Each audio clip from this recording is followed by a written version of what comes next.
Jadi semua peserta sama, laki perempuan ditelanjangi. Tapi yang paling membuat kami marah di saat kita dipaksa bersujud, hampir 2 jam bersujud. 2 jam?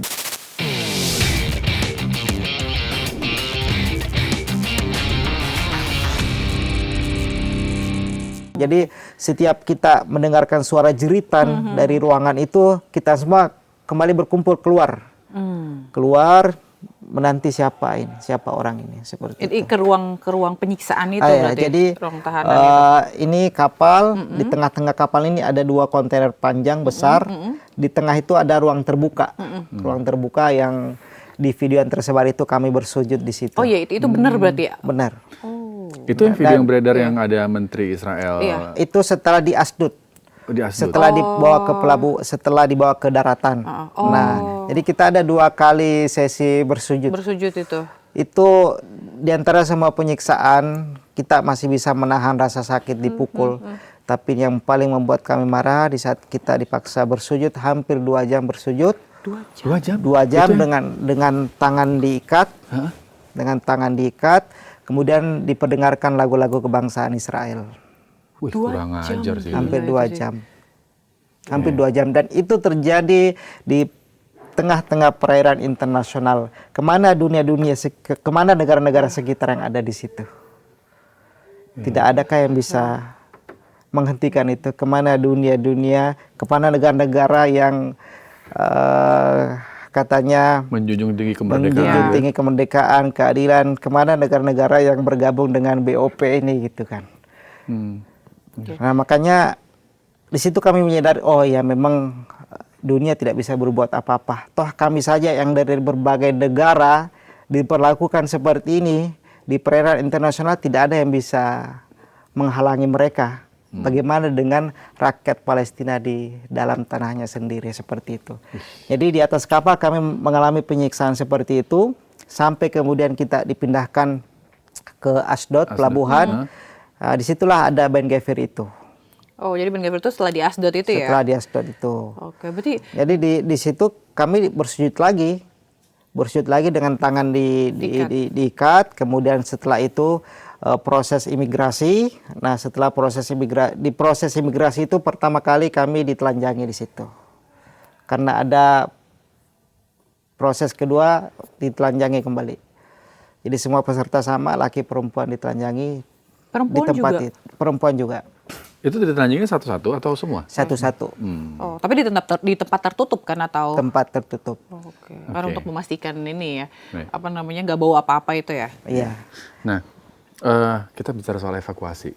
Nah, kalau menurut Abang, siapa yang paling Abang rasa berjasa untuk akhirnya Abang dan teman-teman yang lainnya bisa kemudian kembali ke Indonesia? Jadi sebelum kami diintercept, setelah semua alat komunikasi kita buang, kita sudah terputus, nggak dapat info apa-apa, sampai pada kami hari keempat penahanan itu, ya, penyanderaan itu, kami melihat di depan mata kami tulisan bandara. Di situ kami baru tahu, oh, kami sudah akan bebas. Jadi selama kurang lebih 4 hari kami diculik, disandra itu kami nggak tahu apa-apa. Kapan kami akan bebas, siapa yang sedang berjuang di luar sana untuk membebaskan kami nggak tahu. Kecuali ada satu lembaga hukum namanya Adalah, ya. Adalah ini nih yang memang sejak awal ditunjuk sebagai kuasa hukum teman-teman yang berlayar ini jika mendapatkan nanti masalah ataupun nanti diculik. Dan mereka lah pada saat imigrasi itu yang mendampingi semua relawan, termasuk saya waktu itu, diminta untuk jangan menandatangani berkas apapun. Jangan menandatangani berkas apapun.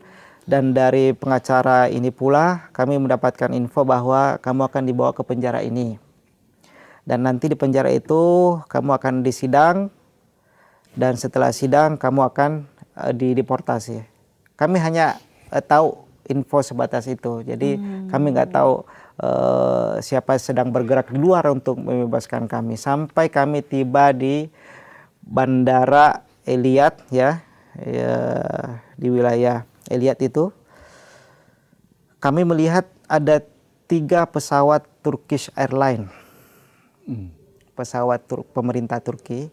Di situ kami sudah meyakini, oh berarti pemerintah Turki yang menjemput kami, yang mendatangkan kami dari Palestina ke Turki.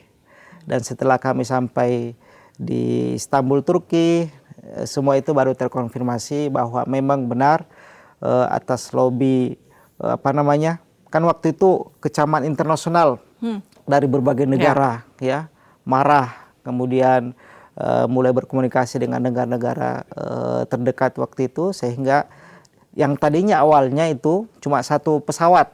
Jadi Turki hanya ingin memulangkan warga negaranya, cuma 1 pesawat. Akan tetapi steering committee di GSF ini meminta, termasuk waktu itu Bu Maimun, steering committee kita meminta agar nama-nama WNI dimasukkan ke dalam daftar Turki ini supaya bisa ikut. Akan tetapi setelah mereka bernegosiasi kembali, akhirnya disepakati bahwa semuanya diterbangkan ya tanpa satupun tertinggal, diterbangkan ke Turki dengan tujuan setelah sampai di Turki akan diadakan medical check up, akan divisum, kemudian dijadikan bahan bukti untuk diadukan ke ICC, Pengadilan Internasional, seperti itu. Oke, berarti itu semua barang-barang, semua bantuan yang dibawa itu diambil atau? Iya, jadi jangankan bantuan yang kami bawa, pakaian pun, keperluan pribadi pun nggak ada. Jadi kita itu tinggalkan Palestina itu dengan baju tawanan yang kami pakai itu. Yang pakai pas ditangkap sampai pas pulang. Ya, jadi di penjara Kedzot itu di wilayah Negev, baju kami diganti dengan baju tawanan itu, baju tahanan itu. Oke, menarik. Nah, ini pertanyaan terakhir dari saya nih Bang. Nanti mungkin ada dari Zila ya. Bang, kalau menurut Bang Asad, kenapa sih isu Palestina ini membuat banyak orang gitu ya rela mengambil resiko sejauh ini? Isu Palestina. Iya. Kenapa, Bang? Karena kalau kita lihat dari perspektif agama dulu ya. Saya jawabnya dari perspektif agama dulu. Karena dalam satu hadis bahwa di akhir zaman iman itu berada di bumi Syam. Bumi Syam itu termasuk Palestina. Nah, kalau kita ingin melihat bagaimana iman seseorang di zaman ini, lihatlah bagaimana dia dengan Palestina. Apakah dia peduli, apakah dia acuh tak acuh, atau ya sama sekali tidak peduli dengan persoalan Palestinanya. Itu yang pertama dari perspektif agama, bahwa memang menjadi tolak ukur. Apalagi jika kita berbicara dengan